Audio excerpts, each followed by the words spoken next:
Hi, I'm Walt Silva, author of the Dr. Walt's books on CADKEY, KeyCreator, SolidWorks, Solid Edge, and other technical subjects. I'm also manager of professional services for Kubotek USA. I've created this course specifically for those of you who are migrating from CADKEY to KeyCreator. Having used the software since the very first release in the early 1980s, I'm very familiar with what you're going through as you look at this new interface. I like to tell people, anything you liked in CADKEY, we still have, and anything you hated, we fixed. And by the way, we added a couple of hundred additional great new features. And so what we've done in this course is start off with a baker's dozen of really neat things. Any two or three of them would more than justify the cost of your upgrade. And that's just the tip of the iceberg. In the second, third, and fourth sections of the course, we go over some basic customizing tips to get you going in the right direction because we know your time is valuable. This doesn't take the place of a full grounding in the course, and so I do recommend that you seriously consider enrolling in our KeyCreator Essentials course after you've gotten your feet wet. So let's get started. One of the great things about KeyCreator compared to CADKEY is the amazing change in what we can do with levels. You can see on the screen an assembly of parts with our indented level structure. Now you might remember what the level structure looked like in CADKEY. I'll bring a copy of it up on the screen so we can take a fast look at it and show. Now we have the ability to put an unlimited number of levels, not just 255 in a file. On top of that, we do have the ability to make indents in the level structure. So for instance, I can turn off the whole front level assembly on this part, but I can also turn off the individual levels within it. In addition, I can do subs within subs. So for the back assembly, I can turn that off. I could also go down and turn off the plate and the bushings. And then when I get to support assembly, let's turn one of them off. Within the support assembly, I can turn off individual items, or I can turn off the whole sub in one shot. This gives you such an amazing additional capability compared to what we had before. And of course, we do have the ability, someone always asks, I can click on an item, hold down the shift key, click on an item farther down, right click, and then turn off a whole display in one shot. Or right click and say, hey, you know what, I really wanted them back. So you have the maximum in flexibility. What a great productivity improvement. Talking about flexibility, remember the old toolbars in CADKEY? Let's bring up a copy of it so that I can refresh your memory. We only had 4, originally only 3, and you had to roll through them, and they always sat at the top of the display. Now we have a true Windows interface. You can have toolbars on the top, on the left side, on the right side, on the bottom, and you can move them wherever you want. You can undock toolbars and float them in the middle of your display. You can turn them into a vertical toolbar. You can turn them into a palette. If you turn them into a vertical toolbar, you can then dock them at the side of the interface if you like. When you're done, you dock it back, it resets in the original spot.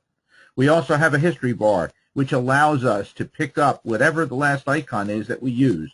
So if I pick on point, the point appears at the bottom. And then I can hold an Alt key down, take that, and immediately put it on one of my toolbars to use for a future operation. And if I don't want it, I can throw it away. The flexibility is just dramatic.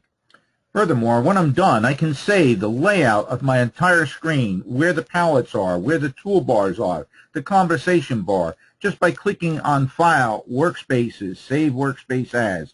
I'll give the workspace a name, and maybe we'll call it Rin Tin Tin, and we'll say, let's save that puppy. And then I can go back into Tools Options, and I can easily say, you know what? From now on, whenever you load KeyCreator, I want you to use the Rin Tin Tin workspace. So if we put that in as our standard, that will be the standard layout of toolbars for every opening of KeyCreator until I change it. That ability to customize your workspace just adds to the ease of working with the software. Creating and using hotkeys or accelerate keys is also much easier in KeyCreator than in CADKEY. You'll remember how we used to do accelerator keys in CADKEY. Let's bring up a screen capture just to refresh your memory.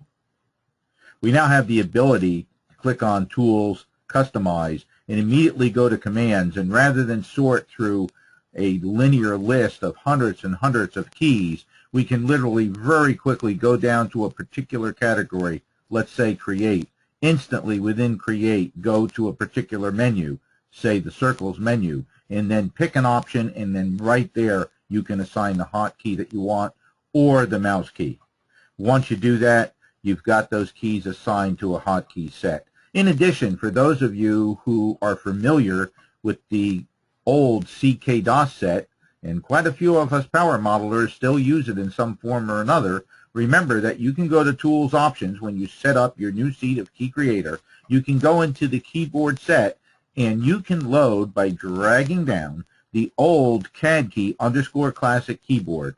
So you don't need to learn new hotkeys. You can immediately use Alt-W, Alt-H, Alt-M for mask, and all the keys that you know. In fact, I do that myself and incorporate them in a keyboard set I call the Dr. Waltz keyboard.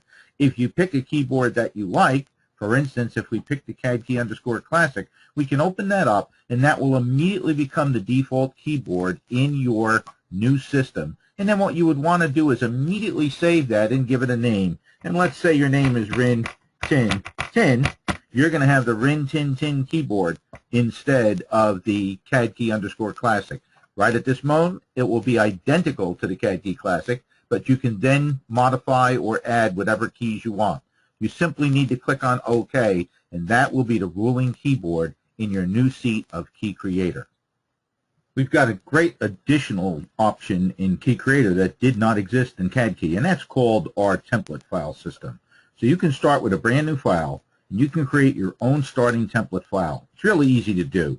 Let's say we want to start with a file that starts in view 1 instead of view 7. We can double-click on the status view, and we can make that be the top view. And let's say that we don't want a construction plane on. We can double-click on the CP equals and make it be CP equals DV.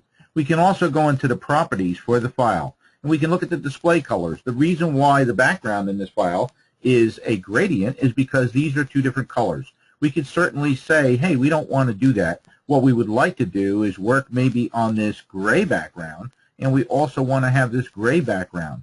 And then we'll say, well, you know what, our rubber band color maybe should be yellow, and possibly our marker color might want to be yellow too. And then we can also go into Entity Attributes and say, you know what, we'd like to start with the color green instead of the color blue.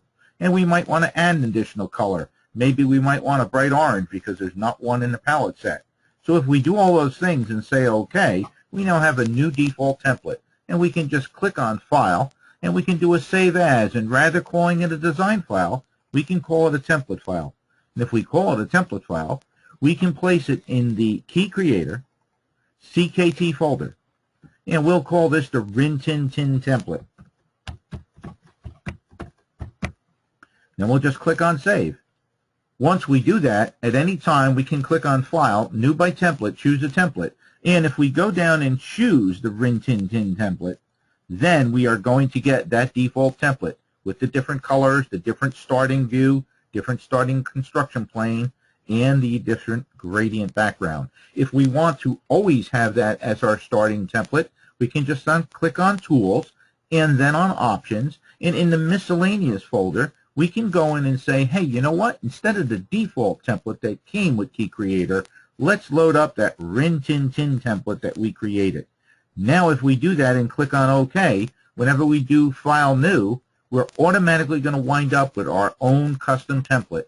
This capability did not exist in CADKEY. Many customers tell me that the next item I'm going to show you more than pays for it by itself for their complete upgrade from CADKEY to KeyCreator. Remember back in CADKEY how you had to dimension a shop drawing. If we wanted to put a horizontal dimension on the bottom of this plate, we would go into the Detail menu, click on the Detailing Tools, and then pick on the end on one side, the end on the other side, and place a dimension. And the dimension was not live as this one was right now. We would also, if we wanted to make a vertical dimension, go back and pick on a different tool. And we could pick on the end, and again, not placing a live dimension, but we would finally get a dimension. In order to dimension an arc, we'd have to go and actually pick a different tool once again. And we'd pick on the arc and then have to place the dimension. And if we wanted to dimension the circle, once again, we would have to do the same thing, pick a different tool, and dimension that. And of course, the palette was very limited. You'll see dozens of additional options if we break out these menus that didn't exist before. I'll show you a capture right here. We now have a new tool that is amazing and saves a huge amount of time on any shop drawing. We call it the Quick Dimension tool. The Quick Dimension tool allows you to quickly do the following. With cursor selected with one mouse click, you can instantly place a horizontal dimension. The same exact tool can place a vertical dimension, as many different ones as you want. And guess what? If you want to place a circle dimension, you use the same tool once again. And as you're placing dimensions, you can right-click and bring up a series of additional menu options. We could certainly change the leader so it flips to the right. Or we could say we would like to edit the particular dimension. And maybe on this particular dimension, we would like to change the primary units and possibly make it a 4-place decimal. So we can certainly do that on the fly. We could also change the tolerance or anything else we want. We can also, with the same tool, place a radial dimension. And we still have the ability to use point-to-point dimensions, end to center. We can pick a dimension, and here we have a vertical dimension. And we can pick, again, the center and the end. And if we're placing a vertical and want to flip, we can right-click and instantly make it into a horizontal dimension. These types of power tools save you dozens and dozens of mouse clicks. And on a lot of detailing, you can wind up with a couple of hours savings every week. Now that's a real productivity gain. Many CADKEY users use an auxiliary package called Draft Pack to add bolts and nuts and gears and other mechanical objects to their files. KeyCreator now includes all of those resources absolutely free as part of your basic package. If you go into the Tools menu, you'll find you can build almost anything, both in wireframe, 2D, and 3D solid formulations. And so let's say, for instance, we want to create a bolt. We can certainly just go in, pick a particular size, and the bolt is instantly there on the screen. We can also go in and build things like gears. Pick a particular size that you want, and if we want to make that in a different color, we'll just pick a different color there, and there we have a gear.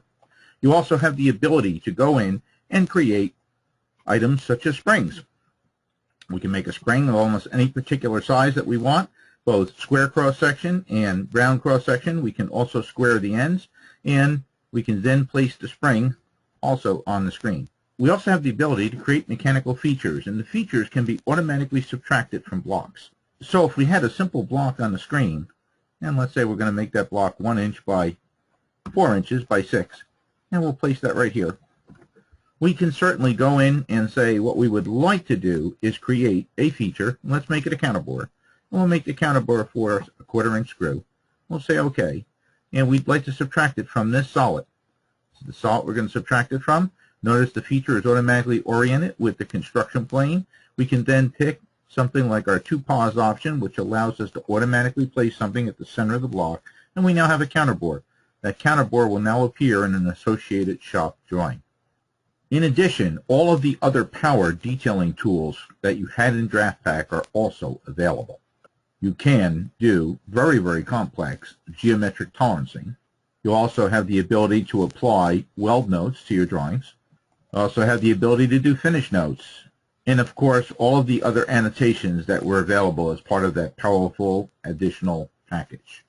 All this included as part of your basic KeyCreator seat. CADKEY users who worked with surfaces had an extremely difficult time when they wanted to integrate their surface work with the solid modeling.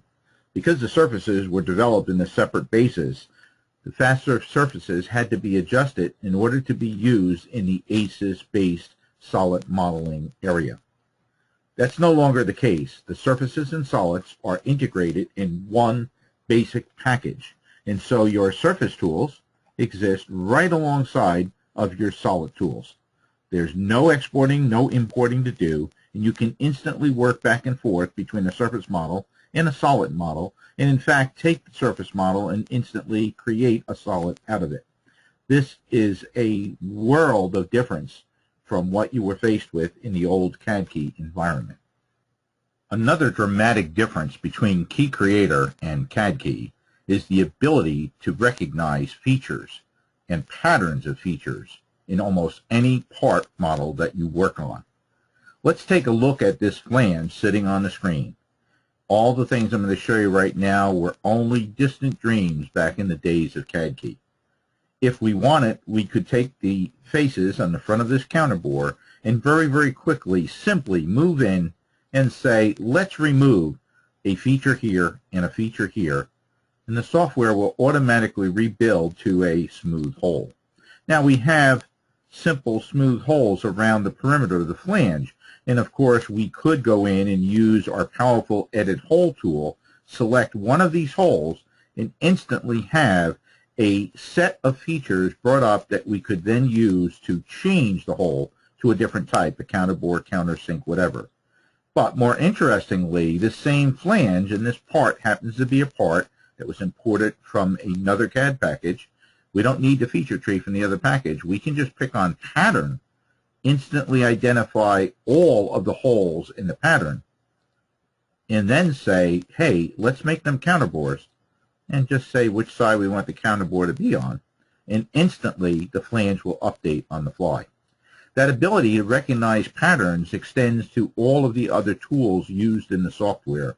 We have a tool that's very powerful called Offset Face, and that tool allows us to take a face on a part and grow it. You might look at these counterbores and say, well, you know, we now have a very thin wall. Too bad we can't add 125 thousandths to every one. Well, we certainly can. We just pick feature pattern, the same thing again. In this case, it's going to be faces, and we can instantly select all 8 hubs on the part, and all 8 hubs grow on the fly. The same capability exists with our other tools. If we use our powerful Edit Blend tool, we can certainly take one blend on the part, and we can say, you know, maybe we should make that 0.2, and instantly that blend will update. You'll notice that there are 8 blends in the pattern between these ribs. Well, we could just as easily select Feature Pattern, then go and grab all 8 ribs in one click and say maybe they should be 0.175, and those are going to upgrow on the fly. You'll notice that there are a series of ribs on the part. We could certainly go in and say we'd like to delete those ribs. If we pick Feature Pattern, we can certainly go in, select all 8 ribs at one time, and instantly we have a smooth part. There's almost no limit to what you can do with our feature recognition software. We can even go so far as to say, hey, this is a super feature on the part, something we call a bump. We would like to eliminate that completely. So we could certainly go in and say, gee, let's eliminate a feature bump. And when we pick bump and select this entire object, we now have a flat plate. Really powerful, really easy to do. We can carry that further. If we rotate the part around, and this particular tool we use as part of our mold building, let's say that we'd like to create what would be the core for this section of this part. So we'll pick just a different color to work with, and let's say we pick this light green. We can certainly go in and use the powerful prune command from our Boolean menu. We'll do a copy, feature, bump. And there's all types of bumps. That hole is a bump. This is a little bigger bump. This is a little bigger bump. What we've done is make a casting of this part. We can now take that casting, move it out of the part so we can see what it looks like. And we'll just drag it up with our powerful Xform Dynamic tool. We'll proceed to float that around. And you can see that this is the core section that would make this particular part. So the ability to do feature recognition in terms of patterns or individual selections is amazing and gives you the option to quickly modify almost any part that you design. Our powerful Xform dynamic tools complement the traditional Xforms you knew in CADKEY. They allow you to do things that you could only dream about in the past. Let's take a look at this simple object on the screen. We're going to use the Xform dynamic tool, and we're going to pick on the object. Once we pick on the object, we're going to use our powerful 2 paws and use center mid to pick the top edge of this and the bottom edge of this. That gives us a dyna handle at the middle of the face. Now the Xform Dynamics can be many different tools. We're going to turn this into an Xform copy tool and instantly copy this part down, and then we're going to proceed to rotate it. Once we rotate it to the new position, we're going to accept, and then simply use a Boolean union tool to union the 2 pieces to make one part for a universal joint. That type of functionality is worlds away from what we did in the old days. Let's look at another great example. Now, if we have an object like this object here and all we want to do is copy at some distance, we can certainly use the xform delta copy function to do that. But what if we want to do something a little bit more exotic? Let's go and pick our xform dynamic tool. We're going to pick on this object, and this time we're going to pick as a position the corner down here at the base of the part. We're now going to immediately reposition the part at the corner here. We can then rotate this part 90 degrees to a new position and accept it. We could certainly also have moved it at that point along this axis. We can also use the powerful xform dynamic array function. In this particular case, we're going to make 7 copies of this part. So we're going to pick the part, we're going to accept it, and we're going to use the intersection of this line and this line. We can now take this part and drag it along, and we're going to place it right at the end here and then accept. What this has done is given us a fill along this length, something that you could only dream of doing back in CADKEY. Let's do one last thing. Here we have an object, and what we would like to do is take that object and reposition it on this surface here. Now, we don't know what the angle is. It doesn't matter. With the powerful xform dynamic tool, we can take this object. Again, we're going to accept that, and we're going to use the end back here. We're immediately going to position this at a new position. Which position? Well, we can certainly pick, say, the center of this edge right here. At this point, it's sitting flat, not oriented with the object. But of course, we can just right-click here, and we can align our move to a plane. Which plane? This plane. Notice the object instantly adjusts to the plane, and now we can rotate it around and actually put it in the position that we want, 180 degrees. After we're in 180 degrees, we can slide it up or down this plane. We can actually right-click and say, you know what, we'd like to indicate a Y offset or a Y position. Let's use a Y position, and we could pick, in this particular case, maybe using a long E, picking on this edge. We could measure down along this edge maybe 1.75 inches to position the part and then hit accept.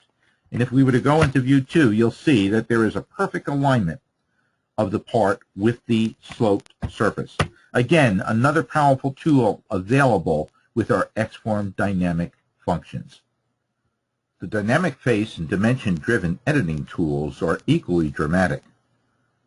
Let's take a look at some of the things that you can do that you can only dream about back in CADKEY.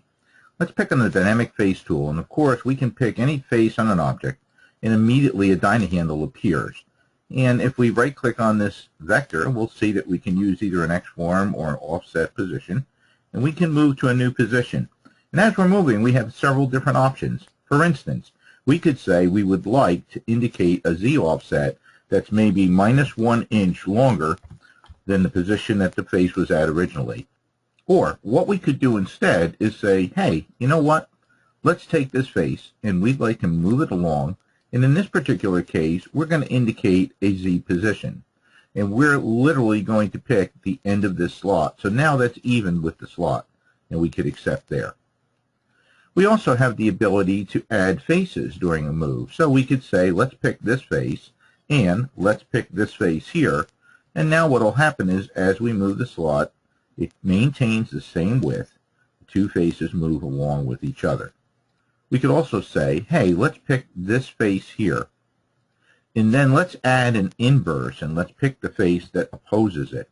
Now when we drag on the vector, the slot moves in opposition. The center of the slot stays at the same location, but the slot width increases.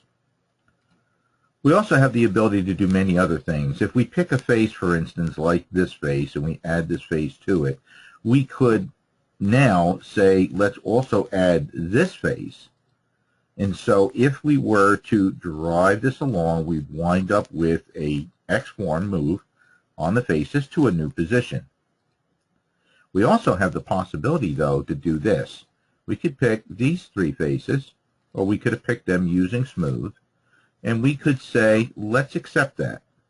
And now when we go to move, we're going to use an offset condition. So what that's going to do is grow the block. Now, we could add by inverse this face in here. and accept that.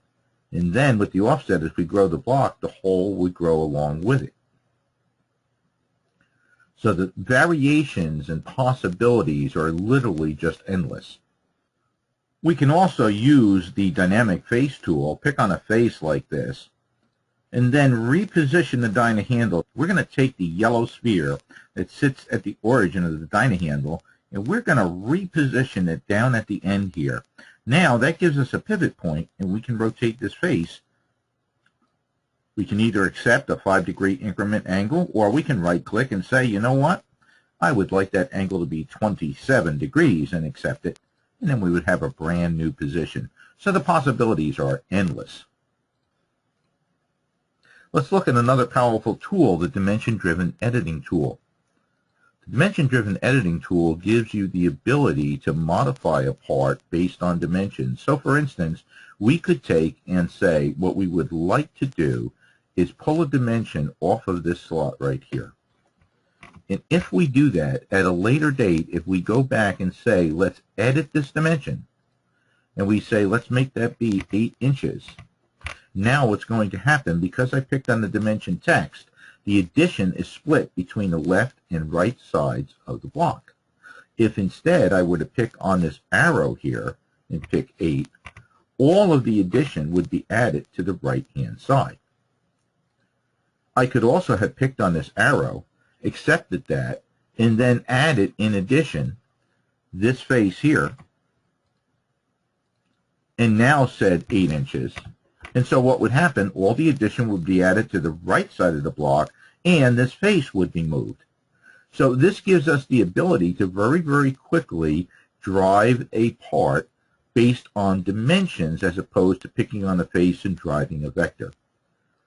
And in the process of doing this, one of the most interesting things is these driving dimensions are not required for the model. I can delete the dimension, and the part's still going to save there. You delete a driving dimension in a feature-based modeler, you destroy the modeler. The other interesting thing is the dimensions do not have to be put on with this special tool. We could have gone into Quick Dimension, and we could have put a simple little dimension on the edge of this block. And we could go in at any later date and use the dimension-driven editing tool, pick on the arrow on this dimension. We're going to add this face over here, and we'll say, let's make that be 3 inches. And we can also edit the block with that. These tools give us yet one more way to quickly modify models. The last thing that we want to introduce to you, and it's so different than the old CADKEY, and I'll bring up a little screen capture. Remember our ability to go back and roll back by last recall 1, that's all we could do. We now have unlimited undo and redo, and it's for any operation. So I can undo anything I've done on this block during this session, or I could redo anything that we did. Now, I've selected these 13 items just to whet your appetite. There are hundreds of new features in KeyCreator that literally just blow away any of the things you dreamed about in CADKEY. If you really want to learn about these things, I do recommend that you take our KeyCreator Essentials course, where you can get an in-depth grounding in how to use the tools.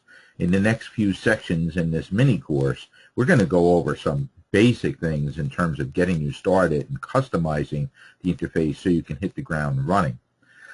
That is just the very tip of the iceberg. You really need to practice in order to take advantage of all of these tools. So have fun.